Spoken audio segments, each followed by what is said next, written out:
Alright, mga kababayan, mga kaibigan, mga katokis, mga kapots. Kamusta po kayong lahat? And once again, welcome po dito sa ating mumunting channel, Simply Tokis Vlog. Tayo po ay magbibigay ng maiksing komento, opinion at reaksyon sa mga mainit na usaping pangpolitika sa ating bansa. No, pag-usapan natin mga kababayan, si Robin Padilla, sinupalpal na naman ng kakampi ni Trillanes. No, sino po yung kakampi ni Trillanes? Mamaya po malalaman ninyo. Kasi itong si Robin Padilla mukhang nagsalita po tungkol po doon sa pagbisita ni former Senator Antonio Sonny Trillanes sa ICC. Kung ano-ano pong pinagsasabi nila na tulad nung si Pulong Duterte na nag-check daw si Trillanes sa kalagayan ng kanilang tatay na karton. Okay, at baka si Trillanes din daw po ay mapapabilang sa mga pugante, no? Kasi kukup-kupin niya ang mga kinasuhan ng DOJ na sila Garma. Proprotektahan daw kung ano-anong pinagsasabi. Hindi naman nila alam kung ano ang pakay ni Trillanes doon, di ba? Mga paranoid po, no? Mga paranoid po itong mga kampo ng Duterte. Nakita nyo lang si Trillanes doon alam nyo ba kung ano ang layunin niya doon? Ang masakit niya pag nakita nyo pang dumalaw si De Lima sa ICC. Baka sabihin naman ni De Lima sa tatay mo, enjoy ka muna dyan sa loob while we enjoy our life here outside. Ibinalik lang kay Digong yung sinabi niya kay De Lima way back 2018 yata yon. Sabi niya kasi nung kay De Lima, nung pinakulong niya si De Lima na mga gawa-gawang mga kaso, sabi niya, okay, you enjoy yourself inside while we enjoy our life outside. Ngayon, balik sa kanya. Ang tawag doon, the law of karma. Di po ba? Buti nga sa inyo. Yung mga anak niya, paranoid na paranoid. At gayon din po, mga kababayan, may sagot po ang Malacanang dito po sa patutsada ni Chis Escudero na latang walang laman. Pinakamaingay. May sinabi nga po sa kanya si Ping Lacson, hindi naman direkta para sa kanya, pero yun na po yung rebuttal ni Ping Lacson sa kanyang pag-iingay sa plenaryo. Ngayon, sumagot din po ang palasyo dyan through Yusek Castro. So okay, shout out po lahat sa inyo and may God bless us all. Pagpasensya nyo na yung sunglass natin, hiniran lang po natin sa ating anak yan. Okay, so unahin natin mga kababayan ito pong pagsupalpal ng isang dating mambabatas at ito po ay kagrupo ni Sonny Trillanes na walang iba kundi si Gary Alejano. Hindi po siya nakapagpigil dito po sa inyong senator na Boy Silly na wala ring laman ng utak kundi isang aso ng Duterte. Sinabi niya po yan sa kanya mismong bibig nang galing yan. Aso siya ng Duterte, kaya tinatawag ko siyang aso. Kasi po, nagbigay po ng pahayag itong asong senador na ito sa pagdalaw ni Antonio Trillanes sa ICC. Ito po kasi ang sabi ni asong senador. Hindi daw po basta-basta pwedeng makadalaw ang hindi pinapayagan ng inmate na madalaw siya. Kasi po na-experience daw po niya na makulong. Sino ba yung nakulong na senador? Di walang iba kundi si Robin Padilla. Maalala nyo, nakulong yan dahil sa yung mga baril-baril niya. Ito po ang sabi niya. Matagal akong nakulong sa bilibid. Hindi kailanman na mayroon pong pupunta na tao na hindi mo gustong makita. Tatanungin ka muna ng gwardiya kung gusto mo bang makita itong tao na to. Okay, so experience po niyan, si asong senador. Okay, baka sabihin nyo, galangin mo naman, senador yan ng Pilipinas. Bakit? Kagalang-galang ba sila? Sila ba nagbibigay galang sa mga sambayan ng Pilipino? Siya na rin mismo nagsabi niyan sa mismong bibig niya. Aso siya ng mga Duterte. Sunugin nyo man ako, mangangamoy Duterte ako dito. Pinangalandakan niya. Karespeto ba yon? Bilang isang senador ka ng bansang Pilipinas at senador para sa buong Pilipino, pero ikaw pala ay senador lang ng mga Duterte? O, tipo ba? Kaya hindi ka galang-galang. So sa kanyang opinion, hindi naman daw po basta-basta kung sino-sino na lang ang bibisita sa isang bilanggo sa ICC. Tatanungin pa daw po ng pamunuan ng bilangguan na yon sa ICC kung papayag yung bilanggo na makita yung tao. Sa tingin nyo ba talagang dinalaw ni Antonio Trillanes si Digong? Kung ganun man ang nangyari, prerogative na yun ni Sonny Trillanes. Nagbabaka sakali lang na malay nyo, makita niya yung taong gustong bumato, pumalo, manampal sa kanya. Naalala nyo yung last na Quadcom hearing ni Digong bago siya damputin? O, mo.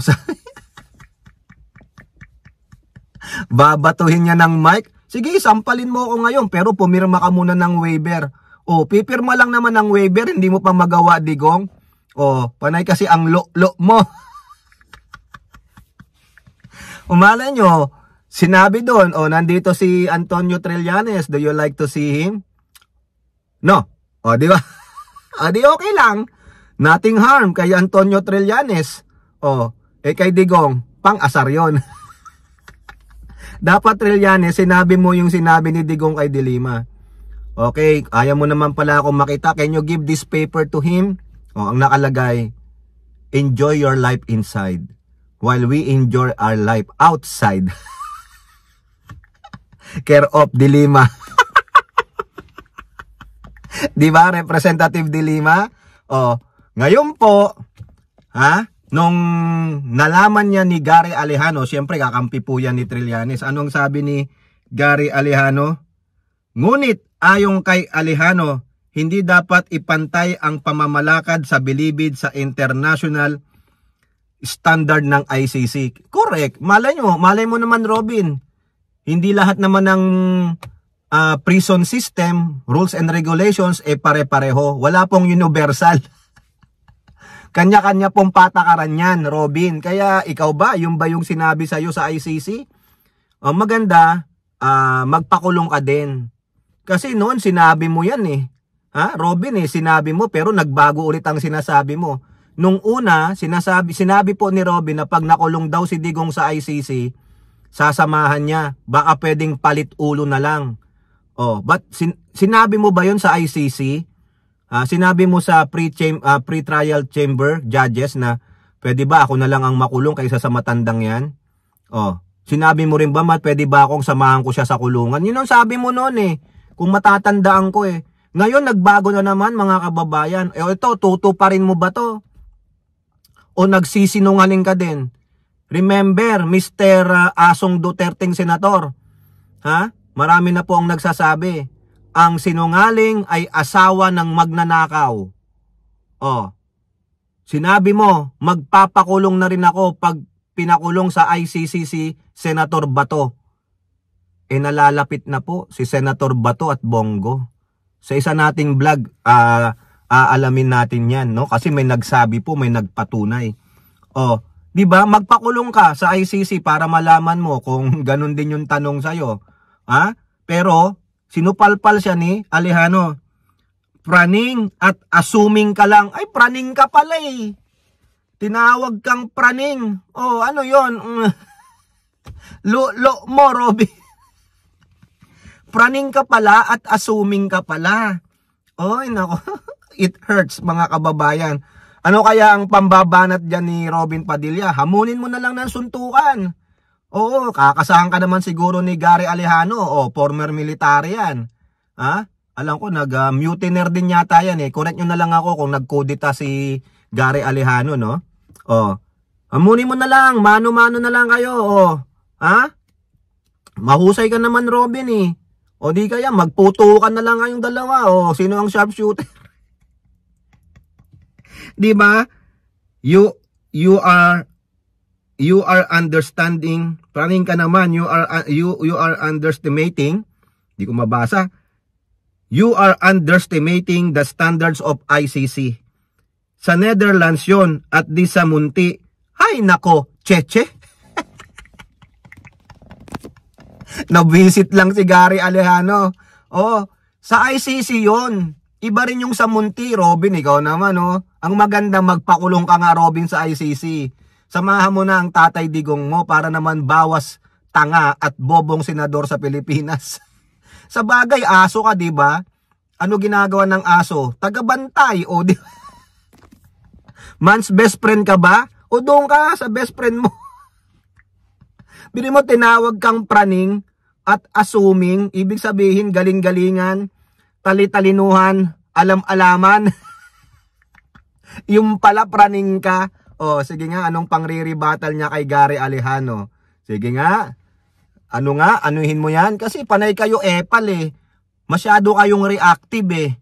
Ano naman kung pumunta ng ICC si Trillanes? Ano naman kung gusto niyang makita si Digong, i-will perfect check niya rin. O kung hindi papayag si Digong, di huwag. Issue ba yon? Issue ba yon? Bakit kayo ang nasasaktan? Bakit hindi si Digong ang magbigay ng statement? Bakit? Ang dami namang spokesperson pala ni Digong, mga kababayan. Yung bilanggo nga hindi naglalabas ng statement, kayo ang naglalabas. Grabe naman kayo. Tapos mga praning at assuming talaga kayo, mga hypocrites pa, mga kababayan. Ha? O now, punta naman tayo dito kay Escudero. Ha? Si Escudero po, isang lata na walang laman, nagngaw-ngaw doon sa plenaryo nung isang araw. Ang sabi niya, ang nagtuturo daw, ayun, masama kasi 3 daliri ang natuturo sa'yo. Eh, ganun naman ang ginawa niya. Diba? Nagsabi ka ng ganun na nagtuturo, mas maraming daliri ang natuturo sa'yo. Eh, ganun din ang ginawa mo. Nagturo ka, tinuro mo si Martin Romualdez. So, ayan, sinong tinuturo mo? Tingnan mo to, Escudero, 2 kay Martin. 3 sa'yo. Sinabi mo yan. Ang ganda nga ng balik sa'yo ni Ping Lacson sa another yan, Nakikita mo? Ikaw yung latang walang laman, an empty can. Oo, anong tawag doon? Airhead. Abogadong polpol, damdam. Oo, tangina mo. Ngayon nang bibintang ka. Ano po ang balik sa kanya ng palasyo? Kasi ito, kinakastigo nila yung ICI eh. Bakit hindi nyo kasi tapusin yung proseso? Hindi nyo tapusin yung investigasyon. Di ba nalikan kayo ng palasyo through Yusek Castro? Magaling po ito, no? Idol po ito. Sa politiko, Palas, ICI probe follows evidence, not politics. Ayun, tama nga naman. Eh bakit kasi kayo ngaw-ngaw? Ni hindi mo nga dinipensahan yung sarili mo, kundi nagturo ka lang ng nagturo. Bakit? Kasi kung sinasabi mo si Romualdez merong script, kayo din may script. Kaninong script? Kay Sara Tokmol Pusit, China Puppet Duterte Carpio. Script yan ni Sara Duterte para lang po gantihan niya si Martin Romualdez. Yung mga lumang issue na binato nila kay Romualdez, binubuhay ulit nila. Oo. Akala naman nila hindi papalag yung matanda o yung mama. Di ba? Pinupulaan mo yung ICI, hindi pa naman tapos eh. Bakit mga senador lang? Bakit? Ano bang sabi nung Bryce Hernandez? Yung laman po ng computer ko, puro congressman po yun. O hindi pa naman tapos ang investigasyon? Diba? Meron ngang issue, ayaw daw ibigay ni Bryce Hernandez eh. Ba't ayaw mo bigay? Para fair. Diba? Ping Lacson, para fair. Buksan nyo yan. Umaangal ka na, hindi pa naman tapos yung proseso. Pinupulaan mo pa. Parang dinadamay mo pa ang presidente. Ayun ang script ni Sara Duterte. Idamay si Martin, idamay ang presidente, idamay si Lisa, di ba? Remember, gusto niyang ipapatay ang 3 na yan. Ito po, sabi ni Yusek Castro, responded to Senator Chis Escudero's allegation that the probe is only following a script to protect Romualdez. Kung iyan po siguro ang kanyang napapansin at nakikita, malamang hindi naman din po iyan ang napapansin ng iba. Correct, hindi po yan ang napapansin ko eh. Unti-unti kasi yung mga nakuhang mga resource person, galing kay Marcoleta yan eh. Di ba kakampi mo si Marcoleta? Sisihin mo si Marcoleta. So ibig sabihin si Marcoleta parte ng script ni Romualdez? O di ba tanga, airhead ka talaga? Castro then pointed out that the Independent Commission for Infrastructure will follow the trail of evidence and not political interest in investigating anomalies in government projects. She stressed that accusations and privileged speeches are not substitute for solid evidence. Correct. Wala ka ngang naipresenta na ebidensya na iriribatal mo yung mga sinabi ng mga resource person, kundi nagturo ka lang. So, ibig sabihin, you are acknowledging the accusations against you? O, hindi mo pinabulaanan, di ka nagpakita ng solid. Wala akong nakitang pera, wala akong natanggap na pera. Ito po, record ko sa bangko. O, DBM, o DPW kayo, nasaan yung pera? O, ganun sana, kaso wala tinuro mo lang ng tinuro. Hindi po kasi nadadaan sa magandang talumpati, hindi nadadaan sa pagtuturo ang pananagot sa mga nasabing umabuso ng pondo, kundi sa pamamagitan ng sapat na ebidensya. Tama. O ito pa dagdag na niya sa ICI. Lahat po ng nababanggit na pangalan dapat nating ikonsidera na inosente. They should be presumed innocent until proven guilty. Let us go to where the evidence leads us. Correct. Tama naman. Di ba? Ikaw, abogado ka, Escudero, alam mo yan. Presumed innocent until proven guilty in the court of law. So yan po mga kababayan. Ha? Nakakapraning na tong mga to, nakakapikon na tong mga Duterte senators na to, lalo na si Tukmol. Tuwang-tuwa po siya, para siyang baliw doon, para siyang si yung asawa ni Chucky. 'Di ba? Escudero, pabulaanan mo, hindi yung nagtuturo ka. Bakit? Aso ka rin ba ni Sara Duterte? Ha? Wala kang pinakitang solid evidence denying the allegations, kundi nagturo ka lang ng nagturo ng bintang ka, bintangero. O kayo po, ano pong inyong masasabi? Comment down below and don't forget to like and share. Hope to see you on next videos. Bye-bye. God bless.